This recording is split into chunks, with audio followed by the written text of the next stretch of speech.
Have you heard us teach on this channel that whenever we do something with the intent to sleep, that is a sleep effort and it creates some trouble sleeping? And have you heard that and then thought, but wait a minute, doesn't every single human on this planet, when they go to bed at the end of the day, intend to sleep? Have you seen a paradox here? Well, if so, this video is perfect for you. We're going to clarify this because this came up as in a comment just a few hours ago, really. Hope you'll find a lot of value here. But before we go to that, let us do our weekly roundup because it is Friday. So what has happened on the channel this week? Well, Monday we had Insomnia Insight number 479. When we talked about this situation when it feels like you've forgotten how to sleep, and we'll see that what that really means is that we can lose familiarity with what it feels to sleep, and then there's much to learn here if this sounds familiar to you. Tuesday, something happened that really made my whole week like really light and bright.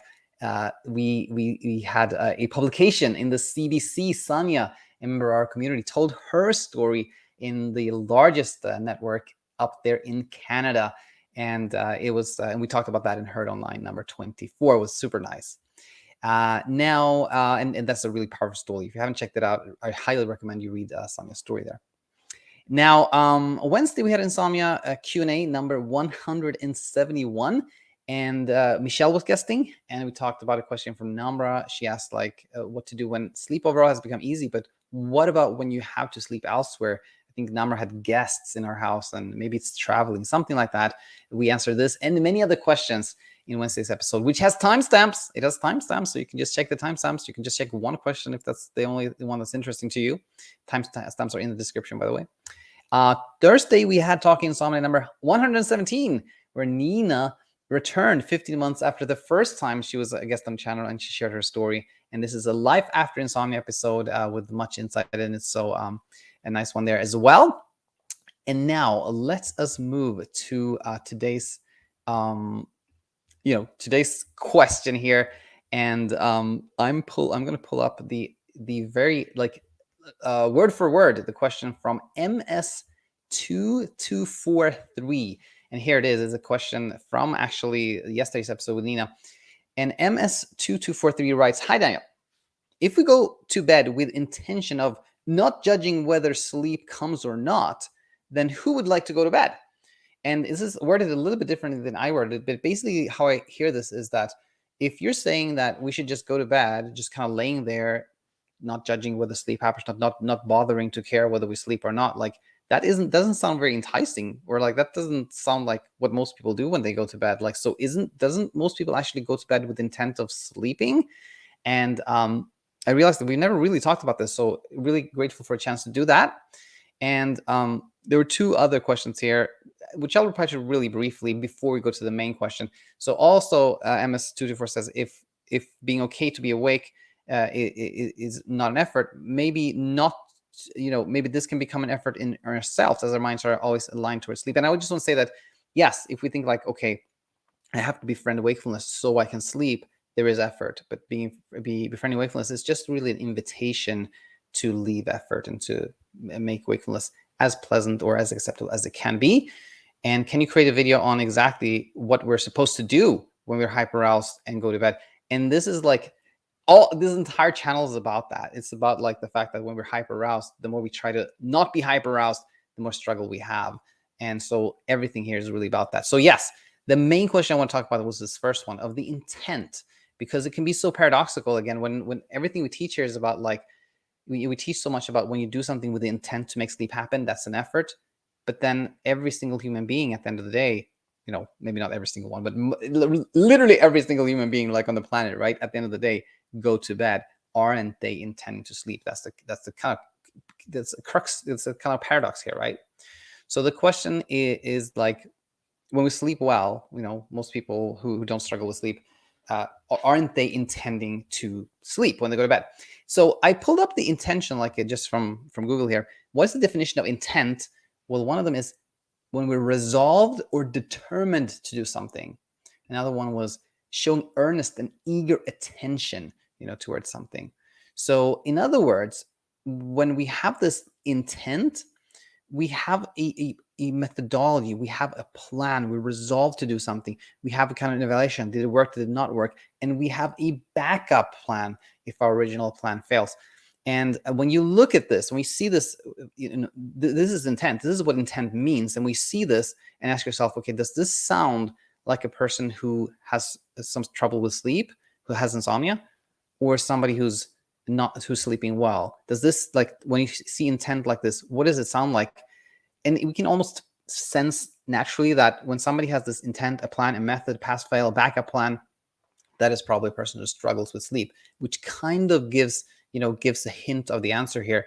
But I think the more truer, the true reveal here of whether somebody who's sleeping well has intent to sleep or not comes really when you imagine asking a friend of yours or a family member, a partner who's sleeping well, what they intend to do when they go to bed. Like, just imagine, like, asking that person, like, when you go to bed, what is your intent?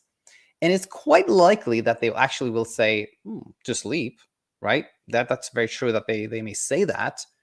But then that's kind of like just a brief answer. We haven't really fully seen if there's intent or not, because we haven't seen whether there is that resolve, the plan, the backup plan, etc. So imagine asking the follow-up question here. How will you sleep? Exactly. How will you do that? How will you achieve sleep? What method are you going to use? If it doesn't work, what is your backup plan? These questions will determine truly if there is intent. Okay. I said this will determine true intent, but I should actually written, this will truly determine if there is intent, is really what I mean there, right? And the way they will reply will reveal the truth here, which is, and they will kind of give you guys a confused look, shrug, and maybe say, "Oh, I don't know." And that is the reveal. That reveals everything. That reveals that a person who's sleeping well, they actually do not have an intent to sleep when they go to bed.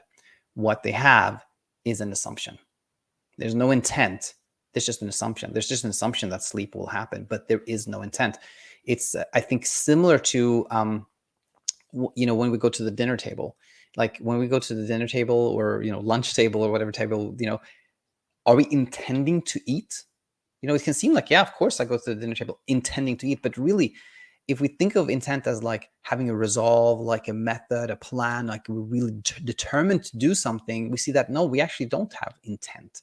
We're just going to eat. We're just assuming that we're going to, eat, right? We don't do anything to become hungry. We don't wait for the exact right timing of hunger to go to the dinner table. We just assume that we're going to eat, right? And it's the same when it comes to sleep. So again, we're assuming that we'll eat, but we have no intent really. Which leads us to the final part of this, which is like, okay, if you see this and like, oh yeah, this is true, but I have had this intent to sleep. That has become my new habit. I do go to bed with the intent to make sleep happen. How can that change? How can we change our intent? And for those of you who are familiar with our content, you'll probably be expecting me to say that awareness is change. Like, just seeing this, understanding this automatically leads to that intent fading away. And I think that's very, very true. But there's one more thing that I want to add to this today. And it is that when we think of like, okay, I'm going to bed to sleep, it's like a dichotomy. Like it's like almost like there can be a pass fail situation. Sleep is like a pass and not sleeping is a fail. And because sleep can be like this either or type state, right?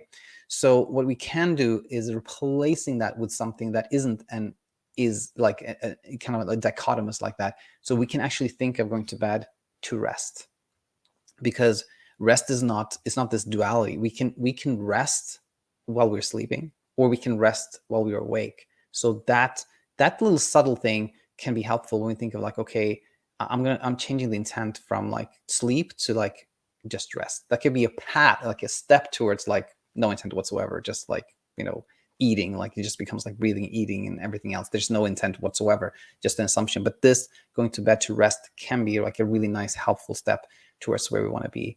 And when we no longer go to bed attempting to make sleep happen, exactly that just does happen all by itself. So I want to end on that note.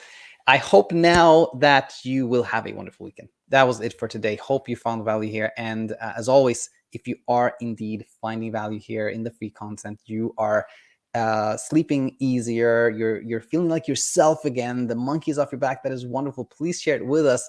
But if you're not quite seeing clearly, if you would like have support and know that you don't have to do this alone, and you'd like some guidance on your path to where you want to be, then please head over to the Sleep Coach School and look at our coaching options. And if you decide to join, we look forward to seeing you on the other side. With that said, again, have a wonderful weekend. Look forward to having you back next week. Bye for now.